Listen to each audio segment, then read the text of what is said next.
Degree first year నుండి రూమ్‌లో ఉండాలి అని అనుకున్న నేను ఫైనల్లీ ఫైనల్ ఇయర్‌లో రూమ్‌కొచ్చినా అనమాట. దట్ టూ ఫస్ట్ 2 మంత్స్ హాస్టల్‌లో ఉండి తర్వాత బయటకొచ్చినాం. ఇప్పటికి రూమ్‌కొచ్చి 4 మంత్స్ అవుతుంది. ఫస్ట్ 3 మంత్స్ వేరే రూమ్‌లో ఉన్నాం. జస్ట్ సింగిల్ రూమ్‌లో. నెక్స్ట్ ఒక 1 బీహెచ్‌కేకి షిఫ్ట్ అయ్యామనమాట. పాత రూమ్‌లో 3 మంత్స్ ఉన్నాం గానీ బట్ అక్కడ ఎప్పుడు కొబ్బరి చట్నీ ట్రై చేయలేదు. ఎందుకంటే మా దగ్గర మిక్సీ గూడా లేదు. సో, ఇక్కడికి వచ్చినాక ఇక్కడ మిక్సీ ఉంది. అన్నీ అవైలబుల్‌గా ఉన్నాయన్నమాట.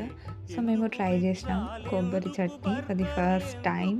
4 మంత్స్ నుండి ఫర్ ది ఫస్ట్ టైమ్ కొబ్బరి చట్నీ ట్రై చేసినాం. గిన్నెల్ని చూసి భయపడకండి. ఎందుకంటే మూలకున్న సామాన్లన్నీ ముంగటేసినామన్నమాట. అందుకోసమనే గిన్నెలన్నీ అట్లున్నాయి. అవి కొంచెం పాతయి. సో, ఏమనుకోకండి. బట్ ఫైనల్లీ చట్నీ అయితే ప్రిపేర్ అయిపోయింది. బట్ చాలా బా వచ్చింది టేస్ట్ అయితే.